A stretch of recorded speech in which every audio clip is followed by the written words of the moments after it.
The season finale is one that some people might find disappointing if they care more about characters fighting than the drama, especially after how the last episode ended. I personally really liked it a lot. Invincible usually paces its finales in a very smart way. It starts with an insane explosive fight, culminating in a big moment, and the rest of the episode is dedicated to the fallout. To use last season as an example, most shows would have ended it right after the conquest fight. I love how they usually focus on the emotions of the characters in the last half of the finale. This season did things a little differently. The episode opens making us think we're getting a huge explosive fight, and then reveals it was all in Mark's head, setting the stage for the core of this episode. Mark struggling with some very intense PTSD and paranoia, and anxiety and depression. Mentally, Mark has a lot going on right now. Last week was the fight.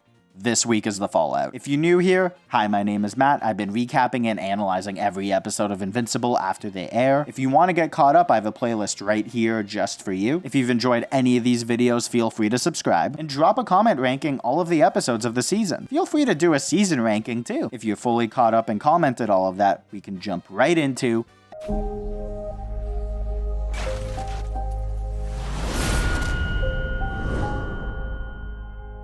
I thought the opening fake out was brilliant. I don't know about you, but the Viltrumites fully coming to Earth is something I've been dreading for years because it can't end well. So seeing them approach was very stressful. And the shots were so well done, it looked great. I love that they flew over the water to cause a giant tsunami, because that's something Mark has done to put out a fire. It helps show that this is all in his head because he's calling back to something that he's done. When it cuts back to Thrag and it shows the damage that they've done, it feels like there's nothing our heroes can do. We saw how much damage a disorganized multiversal army of weaker Marks could do last season, so it's crazy seeing how much damage the strongest Viltrumite can lead. And as his biggest fear flies towards the planet, it hard cuts to Mark, because this was all in his head, even if we didn't know it at this point. I love how they perfectly aligned the audience's expectation of a Viltrumite invasion with Mark's fear, especially because, as Nolan points out, they might not even be there. So when they rush down to Earth and it's revealed that it's all in Mark's head, we're relieved but still on edge, because where are they? Invincible is pretty well known for its needle drops, but I feel like not enough people appreciate the original score. The tension in a lot of moments in this episode is elevated because of it. And the entire episode is basically 50 minutes of what we just saw. Mark visualizing his greatest fears as he tries to cope with everything around him. He's taken a back seat since he killed Conquest a few episodes ago, so I'm really happy they're giving him a lot of time here. How they introduced the delusions to the audience was fantastic. I froze after Thrag showed up when Mark was talking to Debbie. While they did establish that Mark is picturing these horrific events, it hasn't been around his immediate surroundings yet. You're also expecting a big fight to break out this episode, and this could start it. I thought this was going to be the end for Debbie, and it was heartbreaking. I actually sighed in relief when it cut back to reality. When the audience is trained to get big fights during the finale, it's very smart to have the main character constantly picturing these horrific events that could incite them, especially when creating a storyline around anxiety and PTSD. After Mark leaves to talk with Eve,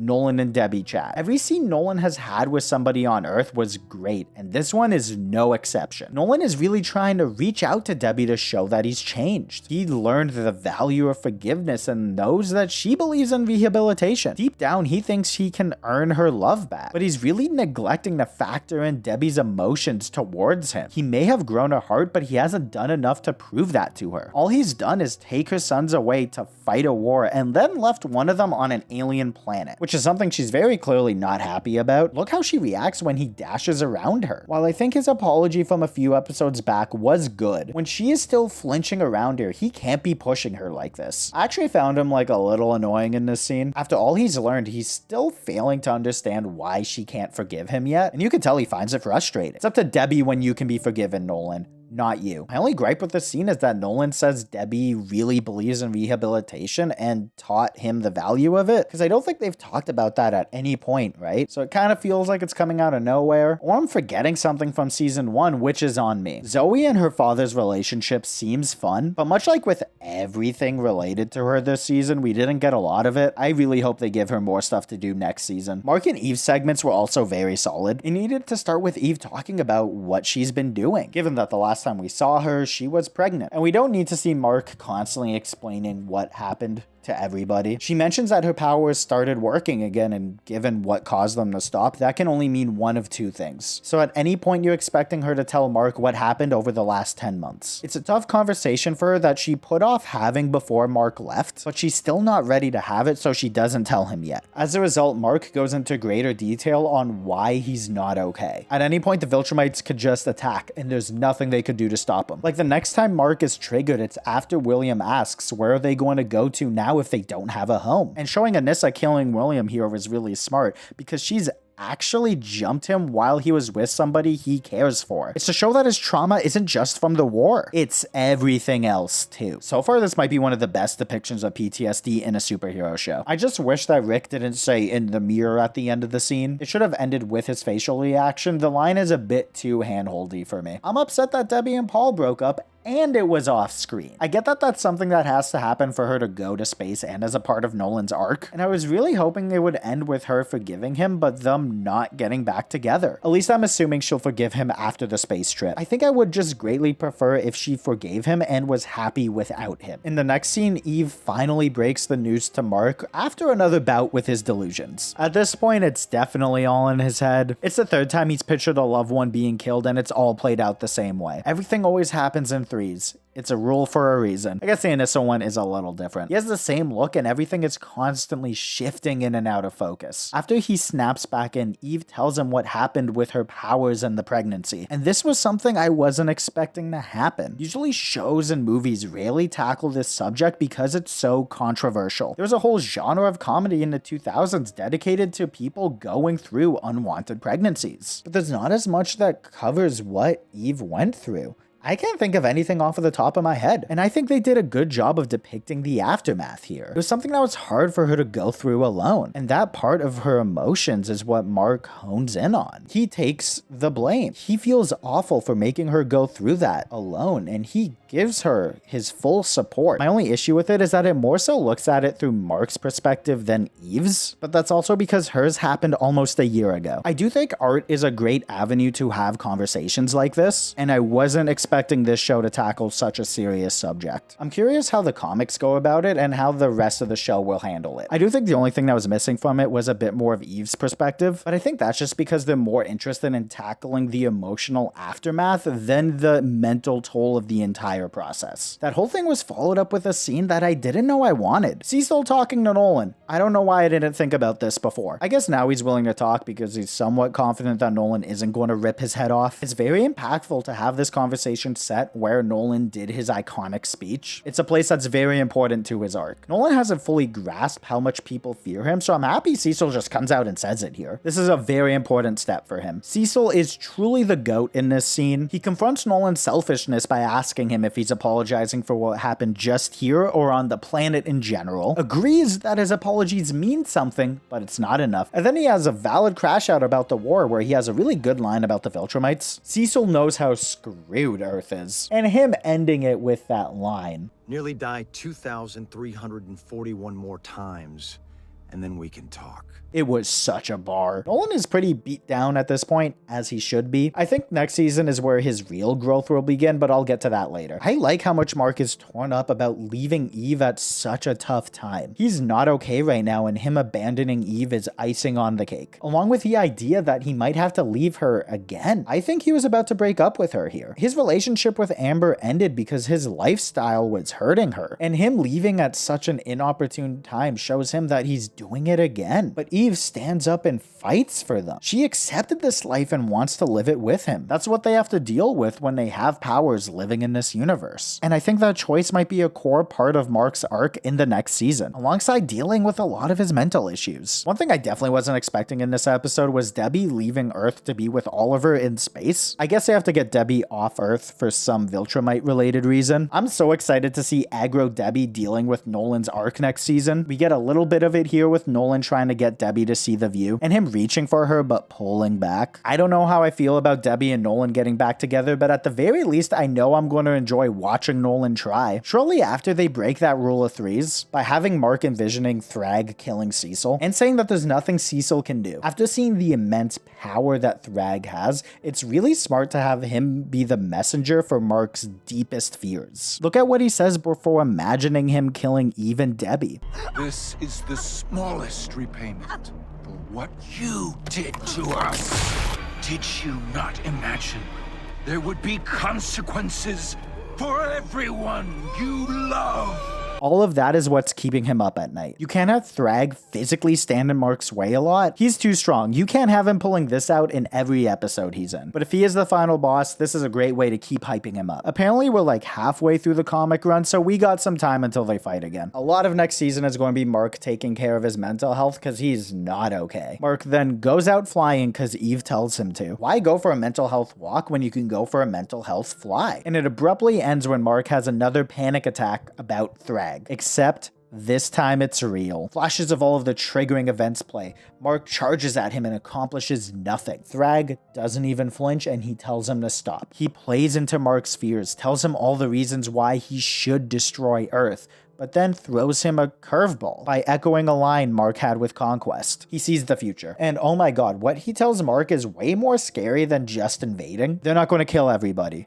They're going to live here and slowly repopulate. If anyone intervenes, they're killing everybody, only leaving enough people to accomplish their goals. It almost feels like a checkmate, because what do you do? Fight the guy who leaves you mentally paralyzed whenever you think about him. How do you take a fight you know you can't win when billions will die as a result? You can hope that their children are like Mark and choose Earth over Viltrum. That makes it seem like their plan should fail until you remember Angstrom. There's only one good Mark in the multiverse, or at the very least, there's only one good one that survived, so the odds of turning enough Viltrumite children might be super low. Thrag shot down the allegations in these last two episodes. This was a very level-headed move that I was not expecting from him, and the psychological damage of agreeing to this is going to hurt Mark so much. His biggest fear all episode is that they were going to come here and kill everyone, which is why he makes the choice to not fight. And now the bomb that he's so afraid of is lying in wake, and the longer they wait, the more bombs there will be. I love how he accepts it too. He finds it all disgusting and his heartbeat raises, but he knows he can't say no. I think this is one of the smartest moves that the show has done. We were all expecting an explosive Viltrumite arrival, but this, humans unknowingly being used to breed Viltrum back from the brink. And at any point they can take out the entire planet and do this way more violently. It's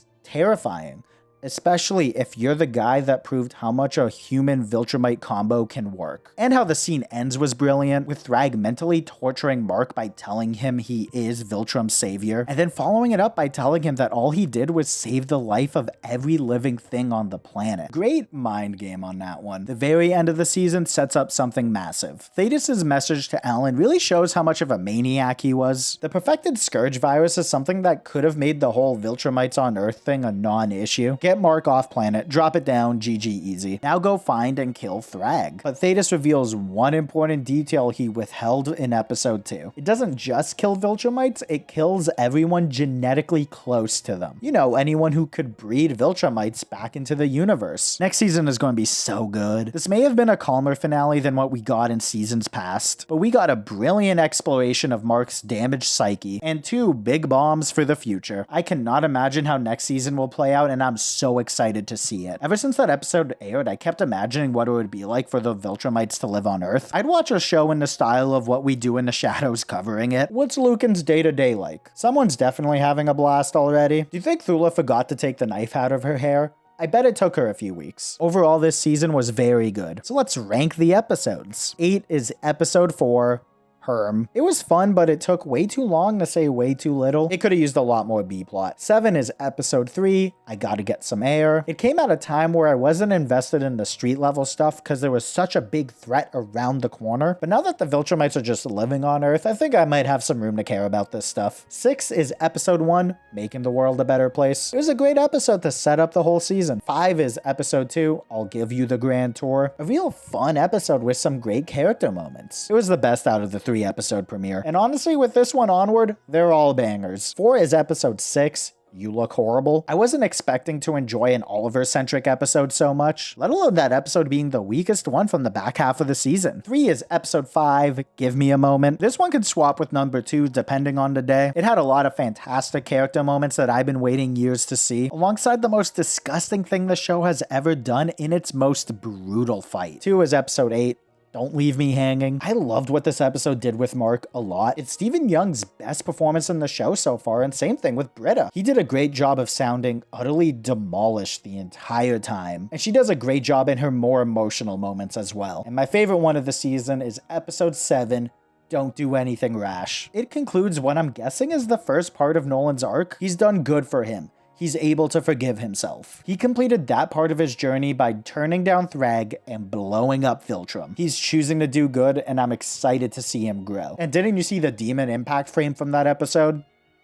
That was crazy. Man, what a season. If a few episodes were a bit stronger, this one would by far be my favorite. Instead, it's a close race, but I still think season 4 comes out on top for me. At least as of now. Thank you so much for joining me over the last 5 weeks. It was awesome going through all of these episodes weekly with you all, and I'm so excited to do it again next year. But this isn't the only season review I'll be doing this year. I'll be doing it with Lanterns when that drops, but until then, I'll have plenty more content. There's all the gaming stuff I do on the channel. There's some movies coming out that I want to talk about, and some more TV shows. So if you only came for the Invincible stuff and all of that sounds interesting to you, feel free to stick around. Hit those like, hype, and subscribe buttons, because that will really help out a small channel like mine. Comment any thoughts you had about the finale or the season in general, and feel free to do your own ranking. Follow me on other platforms if you want. Take care, guys.